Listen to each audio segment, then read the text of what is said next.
Welcome to Curiosities. I'm your host, Torres, and it's been a minute since I've done a show. And let me tell you, I got a lot to talk about, and I have a very great special guest on the show today that I'm going to be talking with.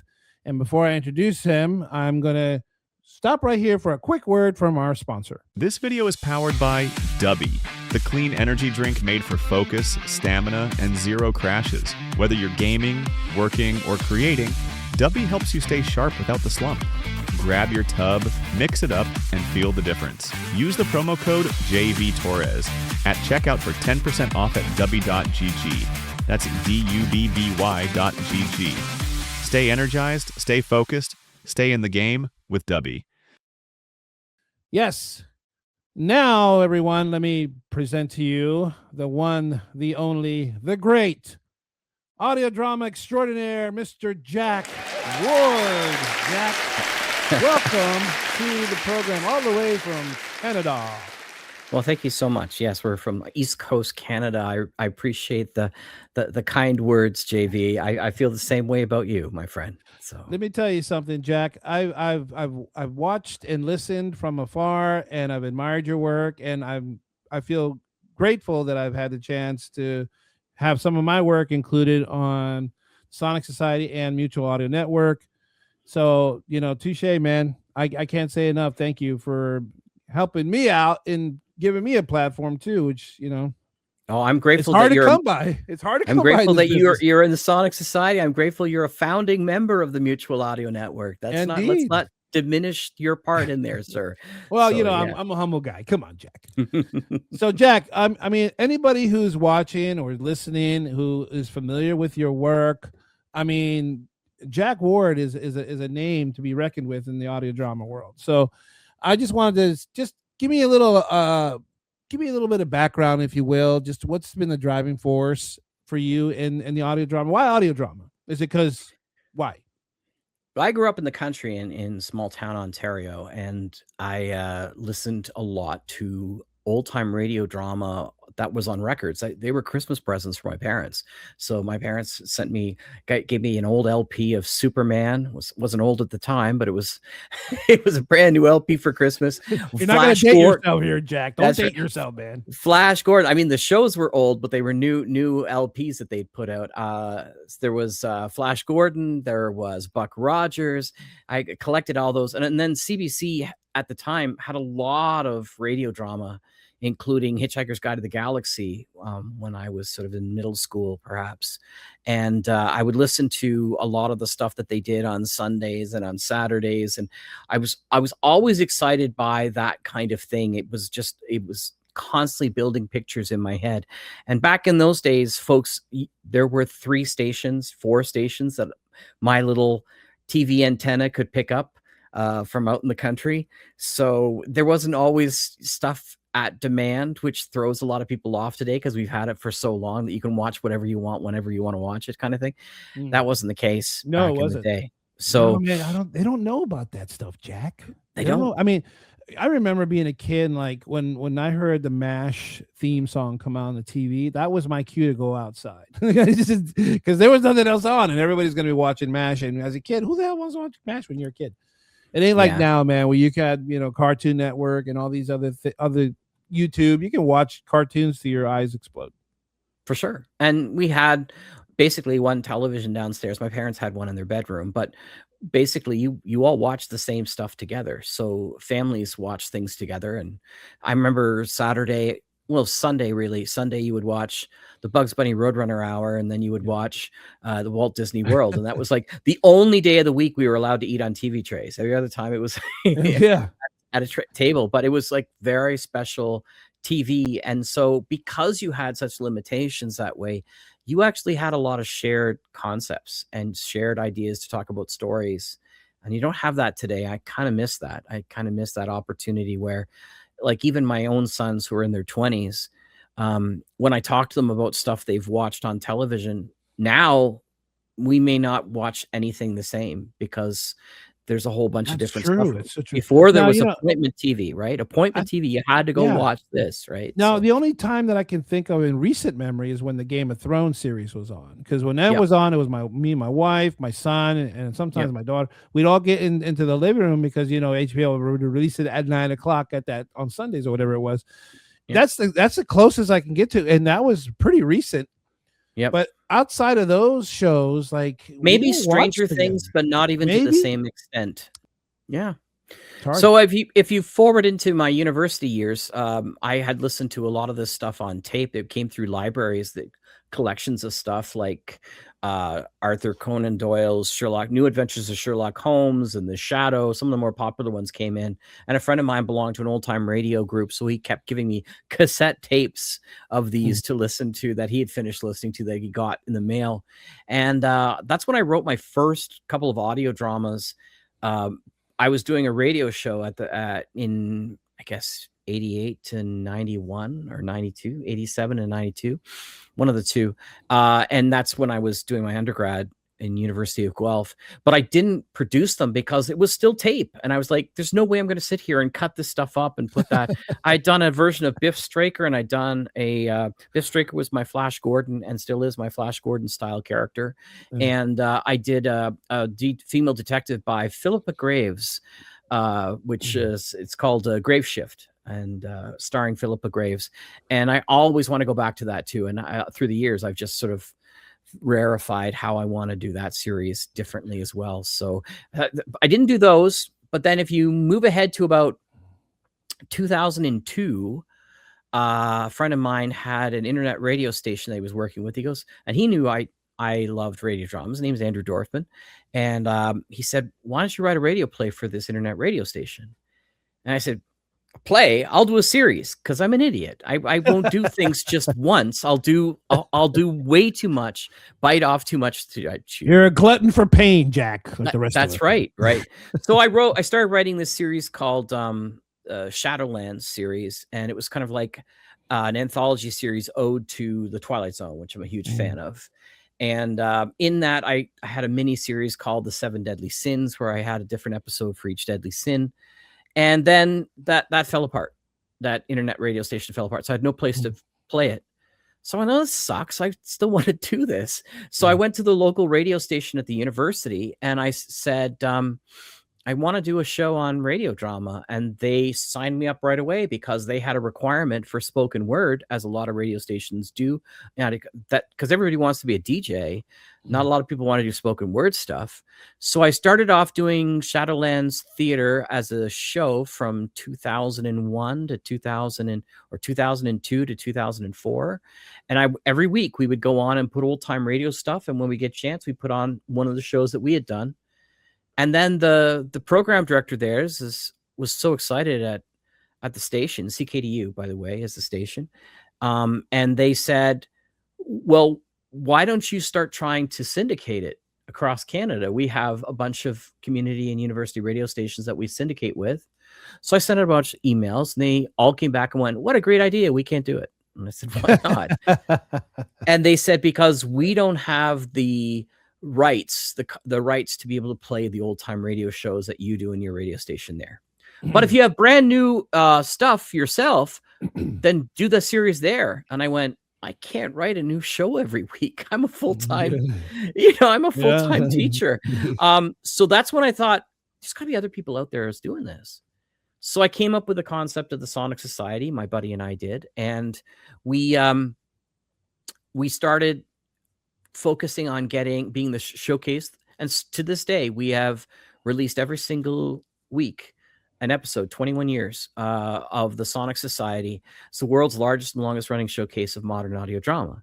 And so when we started doing that, I hived off my own production company, which is called Sonic Cinema Productions.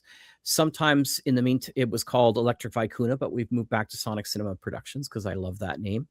And so anything original I do is under Sonic Cinema Productions label, or Electric Vicuna, but Sonic Cinema ultimately, which is why I have the Sonic Cinema Productions podcast, which has over 100 shows of almost 150 things that I've written. So then we from there, we kept going weekly, and we did things like create the audio drama rating system. I worked with Celtics and helped them with the script writing side of things, the script writers folks, to do the audio drama. We did that together. There's just so many different things that we were able to sort of be at the forefront to get started. And then about 7 years ago, after Bill Holwig passed away, and I was invited by his daughter with a couple of people to go and spread his ashes at the Robert E. Howard Museum, which Bill and I were huge Conan fans and still are. So it was a real thrill for me to be there, but a sad time because I missed my friend. I wanted to create a group, and I'm the kind of person, I'm very much of the old phrase of the Marx quote, you know, I wouldn't want to be a part of a group that would have me as a member. I'm not a joiner. And the thing is, I don't like leading anything, which is really funny because I've been the head of this for the longest time, and I would just rather do other things. I would rather write. I would rather just write and be a part of stuff. So I came up with Mutual, based on Mutual Broadcasting System, which I adored, that had Superman and Shadow and all that kind of stuff, and became defunct. And I thought, well, let's call it Mutual Audio Network. And a couple of people went, well, you know, that means man, right? So I'm like, I didn't think about the acronym as man. I just thought the acronym is like, so yes, they thought it was. Yes, it means man. So what? Yeah. Well, it means that obviously we don't want women involved. So which is ridiculous, of course. So we've got women on our board and always have, which has been fantastic. So Mutual is the world's largest and curated collection of audio drama, audio fiction in the world. We have over 12,000 shows. We release shows every single day. Today, on the 21st, our Sunday showcase released 6 shows for Christmas. Yeah. Which is awesome. It's a lot of work because a lot of this back end stuff is done by me. But I couldn't do it without all the other people who are involved, all of our intro people. Every day we have a different intro. Every day is a different genre: Monday, Tuesday, Wednesday, Thursday, Friday, Saturday, Sunday. So there's 8 different feeds right there. You got the main feed, and then you can just subscribe to the single feeds that way. I'm sorry if this went on for so long. No, it's all right. That's all right. But pretty much it. No, but pretty much segues to a follow-up question, which would be like, what is it you think the audio drama? I mean, I could weigh in at some point. But what do you think the audio drama offers that other media doesn't? Audio drama is the most intimate of mediums. That's the thing. Well, there's nothing closer to your brain than your thoughts. Mm-hmm. And if you're playing audio drama in your head, it is the closest thing to your thoughts that you can get as a medium, right? Everything else is further and further distant from things that are going on. Even if you're watching a movie and you've got headphones on and you're enjoying it, that movie screen isn't in your head. So there's this incredible intimacy with audio drama, which is why certain genres really are really powerful. Like horror, for example, really gets people because it can make you creeped out entirely. You know what else? You know what else, Jack? If I could interject. Sure.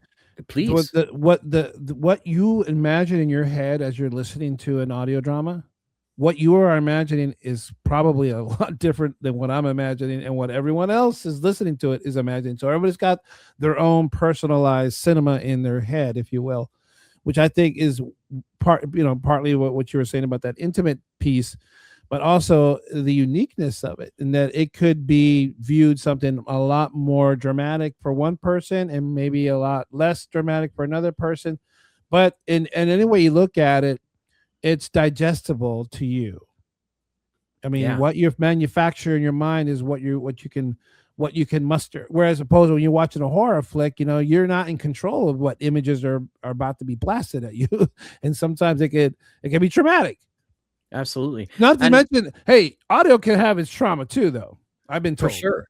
Absolutely. And it's interesting too, because it's a medium that requires a certain amount of ability, because if you haven't done any kind of listening of stories, it can be difficult to get your head around it because we're such a visual society. Yeah. And so I've I've done a lot of writing on various different aspects of the audio drama, not as much as Craig Robathan. Oh my God, Craig Robathan's amazing. If you ever want to read anything about breaking down audio drama scripts and production, he's phenomenal and has got entire essay treatises on it.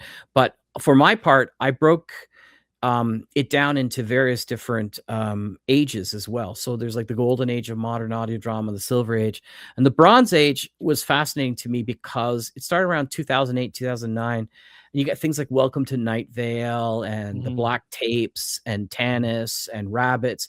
And it becomes audio drama was much different in that particular age than other ages because it ended up being, I got a really creepy story to tell you about, and here's what's happened, and this is what's going on. And it's all this first person YouTube confessional style of stuff, almost like you're listening to, NPR. Yeah. And then they might throw in some sound effects later on, or they'll get on a phone call and talk to somebody, or they'll go in the field and they'll go record something and stuff like that. But it's also almost all first person. And I thought, first of all, that's not what I love about audio drama. I love audio drama as an immersive, full like stage performance where everything is going on and you're there in the moment, as opposed to the fiction side of things where you're telling people about what happened to you in the past. You kind of lose the immediacy of what's going on.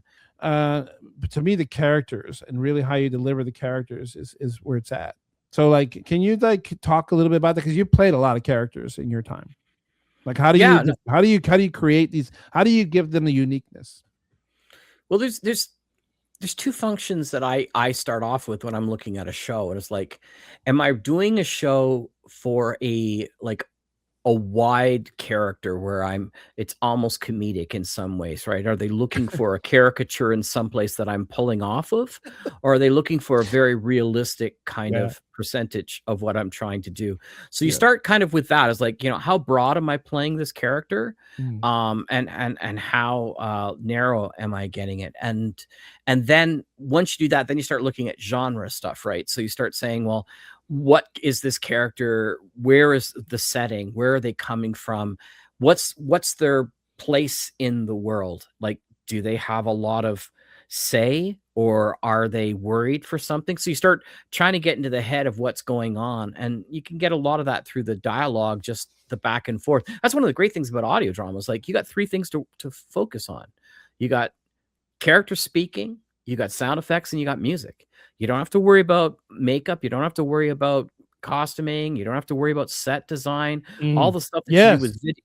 All that stuff has to be relayed straight through those three things. And you get some people who are just like phenomenal at being able to pick up on that instantaneously. Like there was this one, there was this one character you've done a couple of characters for my show. And there was this one character it was like a no-name character. It was a pilot. And it was a pilot who was they were crashing, right? The plane was going, it was like, Mayday, Mayday. So the panic that you had in your voice was so realistic. I sent shivers. I'm like, seriously, as I think about it now. Pans. This is 359er requesting assistance. Is this the code 7700 359er? Negative. Experiencing instrument malfunction. Please clarify, 359er. Malfunction. What's your compass heading, 359er? I don't know what direction I'm heading. Not sure if I'm level. I have you on radar. That scene of you playing this pilot and you're like screaming, like high pitched screaming into, it's like Mayday, Mayday, and it really sells it, like you said, because you add the sound effects of the engine, the propellers and whatever. It's a really dramatic moment in the show, but you were able to sell it because of the way you were able to articulate that panic, I think. And a lot of people can't pull that off. Well, I thank you. And I it's funny, as I get older, I get more and more concerned about my performances and less willing to do other people's stuff. So it's my love of your stuff that made me do it as much. I'll never forget a story from one of my favorite heroes in the genre, who's sadly left the genre and is working on and producing movies, and that's Jerry Robbins from Colonial Radio Theater. And he and I get a chance to talk like once every 6 months, and I always leave so excited after we talk for like 2 hours over the phone. But he told me, like, he did a very famous series called Powder River, which was a Western series, really, really popular, went on like 8 or 9 years. And the first time he got his actors in there to do their parts, they recorded it, and then he was going to have them come back and do it again. And while they left, he had gone ahead, because they were supposed to be riding out on a trail outside of the town, and he put it together with rough sound effects, and they all went, "Oh God, yeah, I'm riding a horse." So I need to be doing this. Yeah, you need to be, there's some physicality that's involved. Yes. And I told people, even when we were recording our stuff, I said, look, I can hear a smile on a microphone. Yeah. Yeah. So if somebody is talking and they're smiling, I can tell that while they're doing a performance, because it changes the way your voice is, right? Yeah. And if you're listening on the radio, try it sometime. You can hear people when they're smiling, right? So it makes a huge difference in the way that it sounds. So all those things make a difference. Sometimes I will literally change the nature of my voice through like manipulating my mouth while I'm talking. Yeah. Well, it's funny because like you know Conway Fitzgerald, right? Right. And so he asked me to play a character, was an older Spanish guy from Mexico or whatever. He's on another plane right now. I'm sorry. Yep. So like my uncle was he's passed away, but I apologize, he would show up sometimes drunk, right? Mm-hmm. So when I was recording, I didn't tell Conway this, but I'm telling him now, hey Conway. So I took a couple of shots of tequila just to kind of give me a nice little buzz as I was recording these lines for him, because I wanted to mimic my old uncle. Mm-hmm. Now I had to use, something exterior, which was of an alcoholic of the alcoholic nature, just to get that, kind of get that bobblehead, but to make it feel more. And I think it came out really well. I mean, It wasn't enough for me to get drunk. I wasn't like drunk or anything. I was just nice. I was feeling it. And that's how I got that. But I mean, that's a little different than what you were talking about, but certainly, I can certainly relate to. No, it's just finding getting that out way of your to connect. character. Yes, finding that way to connect that character, because it's so easy to drop those after a while. As you know, if you haven't done it for a while, you have to find a way to get back in.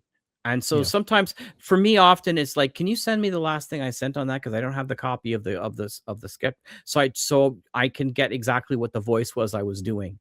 And so I'll often get a little bit of a little MP3 sent back, and I'll go, oh, this is how I was doing this voice, kind of thing. So I got known as the guy who screams, by the way, for the longest time. There was, which sucks because it just ruined my voice, right? So I was killed multiple different ways because I had no problem like dying in real pain and agony, and so I'm glad that I no longer have. Well, you have a couple of screamers a couple of screaming characters in my show for sure. There you go. They're freaking hilarious. But my favorite one, believe it or not, my absolute favorite Jack Ward character, and my son's too, because my son he's like you, he's played a bunch of different characters. Both of you have my favorite scene, and you're together on the scene, and where you play demons. Right? Cool. I'm gonna probably play a clip here. Silas, demons will soon be unleashed onto the earth. Are you prepared to be eaten alive? As prepared as you are to be thrown into the lake of fire. Now that is precious, O mighty king. You have no say over who goes there, but we will someday soon be granted passage into your realm and devour your people. Then we will come for you and devour you as well. Man, that is hilarious to me, because it wasn't, because I went back and listened to the original before having this conversation with you. I actually went back and found the original that you recorded for me, and I didn't have any of the special effects on your voice, right? Right. And I try to redo it, and then I realized I wasn't the one who did the special effect on your voice. I was working with an engineer at the time. Oh, and the engineer, this guy named Kenny Kingsborough,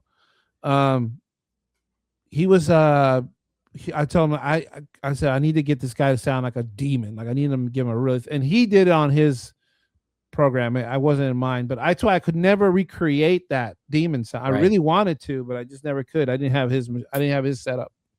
Right. Isn't that weird? Oh, Like wow. when you do edit, because you do your own editing too, I'm sure.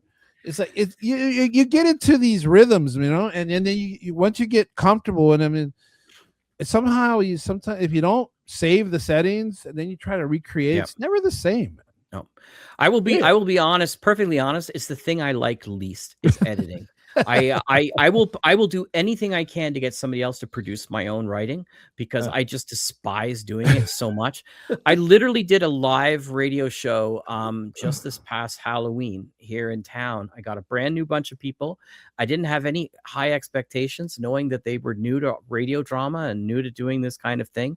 And we had really good technical people doing all the different microphones, but all the sound effects I did live were useless because they bled into every single mic and they echoed everywhere. So I had to go back and take all the different stems and edit them down so that I would only have people coming out of one microphone. And because they didn't use their microphones really well, I wasn't sure. I still am not sure in some cases where, was it this microphone or was it the microphone over here that they were using? Because the loudness and the clarity was awful. Oh yeah. I still have a third act. I did 3 different acts. I did The Hitchhiker, which is a great episode, and with Orson Welles originally doing it, but the Twilight Zone did a better version. That's why I gender swapped that. And then I did Life of Riley, and I rewrote the ending of that because it kind of went a little maudlin at times. So I rewrote that to make it funny because I wanted to make it not too scary because I knew families were going to be coming into this.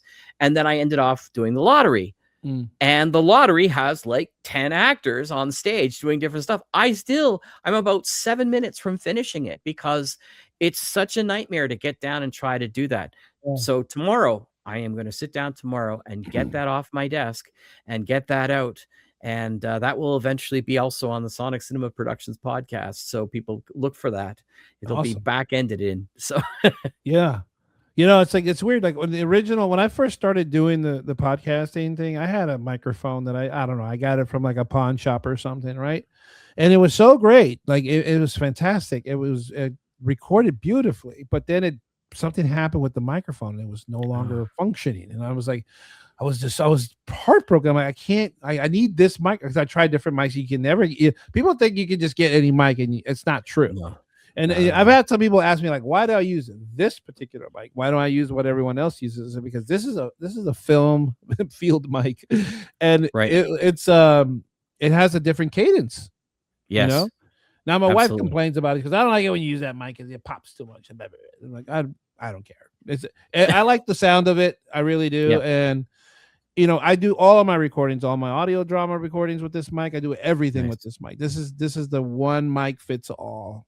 And, that's awesome. And I'm not changing it. Early on, when we did the Sonic Society in the first season, Dream Realm Enterprises was doing their stuff, and John Patrick Russell was engaged in that, and they were doing a lot of things. And we got him doing more because we said we could do an entire series of Robots of the Company if he wanted to write more. He's written so many seasons of it. But I was so jealous of his idea because Robots of the Company was literally an audio drama about different robots. So the crappier your mic was, the better it was because you just had a robot with a terrible voice box, right? Yeah. So there were all sorts. It didn't matter about popping and ticking and stuff like that. It all worked out great. So I thought, what a great idea to save yourself on the technical aspects because, as you know, the early days, it was just difficult trying to sound like you were in the same room and you were getting people sending stuff from everywhere. Yeah, it's impossible. So I think now here's a question for you. Like now with the incoming AI revolution, if you will, how do you think that's going to change audio drama at all? Do you think? Well, we just had a roundtable with that with Project Audion and Larry Groby on YouTube, and people should check that out because that was really an excellent conversation that we had and talked about that. But most people there, and myself included, we're kind of nervous about the fact that we're losing the human element. Now, there were aspects that people say, like, in the end, I've listened to a lot of AI doing speaking stuff, and they're not bad narrators at things, But when it comes to doing audio drama, there's a lot. It's almost too good for performance stuff, and it doesn't. You don't get that nuance yet. At some point, they will. At some Some of point, them they'll do. get there. Some of Some of them them do. do. Now, I cloned Dr. Ezekiel, right? Okay. Because we work together, and I Right. like messing with him. So like Right. we're in the same. We share the same room, Jeff Ellis and I, and I'll type something up on the AI, right? With his voice. Which one? Which one are you using for that? Use Elevate. Okay. 11. I'm sorry, 11 Labs. My bad. 11 Labs. Yes. 11 Yeah. Labs. Yeah. Sure. And I cloned his voice, right? Because Right. it was out of necessity, because this was when I was doing the lost episodes. And if you haven't heard the lost episodes, you got to become a patron, man. So, Right. hint, hint, wink, wink, nudge, nudge. For sure. And there was over the summer he wasn't available, and we had already wrapped up the recording with Dr. Ezekiel. And I'm like sitting there and I'm like, shit, like I gotta finish this and I gotta put it out. And I have this entire scene that he didn't record. Right. So I cloned his voice and thought I could pass it off, and nobody knew that it wasn't him. Wow. And that's some Now, shit. Now, how straightforward was the scene, and how emotion laden was it? Right. So that's the thing that I'm wondering. Is like, this is the was thing, there like, pauses? Were there elements of like sitting there and interrupting each other, and like what was going on? even the breathing. Oh wow. It even mimicked his breathing. Well, sir, yeah, and he did the pauses, and he mimicked him to the T. It was so creepy. Like when I played it, I typed something really strange and dumb, and like one of our colleagues came over, checked out check out this voicemail that Mr. Ellis left on my phone, and I played it for him. She goes, "Oh my God, I can't believe you said that." And I'm like, "Listen, this is all right. Just calm down. It's not really him." She goes, "What are you talking about?" I cloned his voice, and I was just testing to see if it was believable or not. Right. And she's like, "That's not him." I'm like, "No, it's not him." Wow. That's amazing. Yeah. No, the stuff I've heard, I can tell, but that's it. Like I said, I don't know. I've heard stuff even just a year or two ago. A guy was doing a brand new, he was put together an audio show from an old time radio, and he had like Jack Webb's voice and he had somebody else's voice, and they were sort of meeting and stuff like that. And I'm like, no, I can tell this is automated. I can tell that this is not real people talking. Even if I didn't know about it, I would say that there was something off about it. It was it's kind of an uncanny voice thing going on. I agree. Now, listen, there are characters on my show. The people who played them are no longer with us. So like, if I want to include those characters, I'm going to have to clone their voice if I want to, if I really want to do that. And like some of them are so robotic anyway, like for example, the newscaster. Right. The newscaster is very robotic. Tom Novak, we're here with breaking news. And so like those, I don't think anyone's going to know. Yeah, you're right. Yeah, I think you're right. I think those are very standard kind of, it's almost like the stereotypical character voices are going to be the easiest ones to be able to clone and use, because they're used in very specific situations. It'll be interesting to see. Like we were talking about it, and of course, maybe it's just going to be one of those things where people will still always want. I had thought years ago, and this is like 35, 40 years ago. Do you remember there was a commercial where they had Fred Astaire dancing with like a Swiffer or something like that, like a vacuum? Yes, I do remember that. And what they had done, I think he originally done it with a broom or a microphone or something, and they just sort of gotten rid of that, and they had him do this.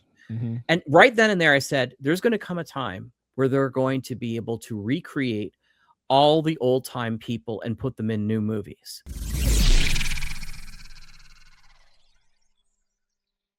It is. I use it all the time. I use AI for all kinds of things, but usually it's for analytical things, and also to reference and to find out about people I just don't have time to find out about.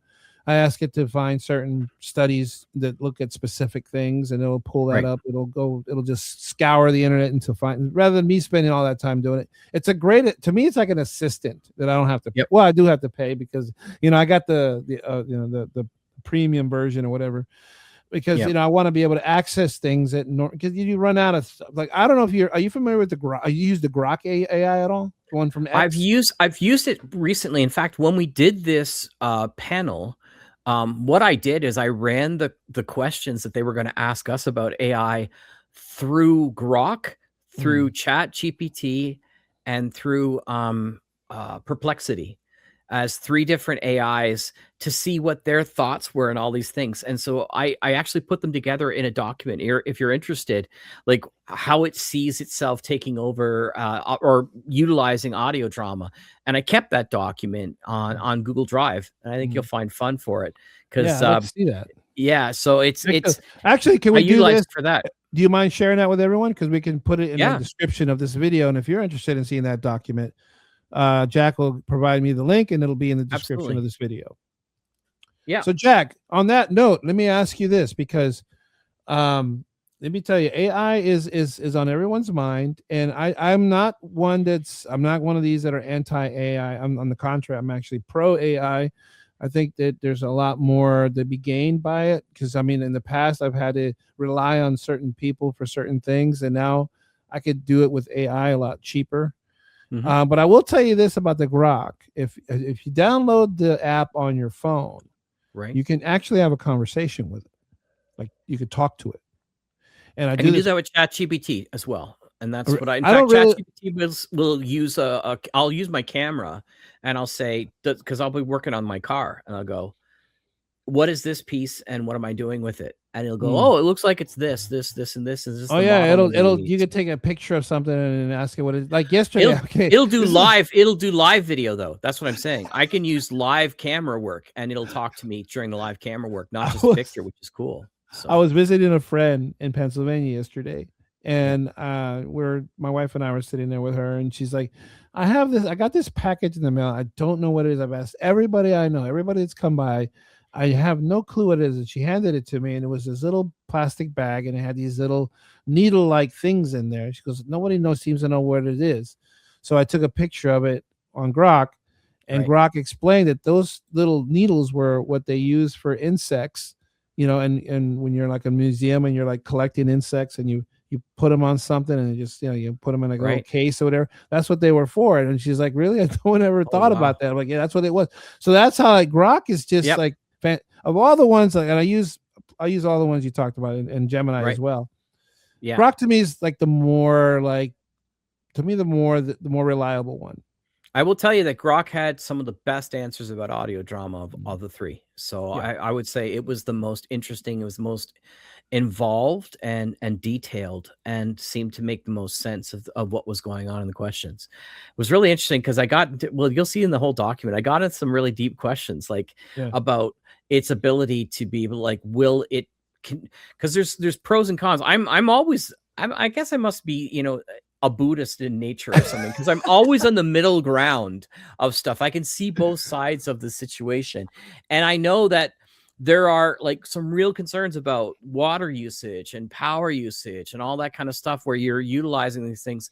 And I was asking questions like, what is the percentage chance that all of this is going to fall apart? Because there's only so much, like even now they have concerns about the ability of AI to continue growing and learning based upon the learning set that they have.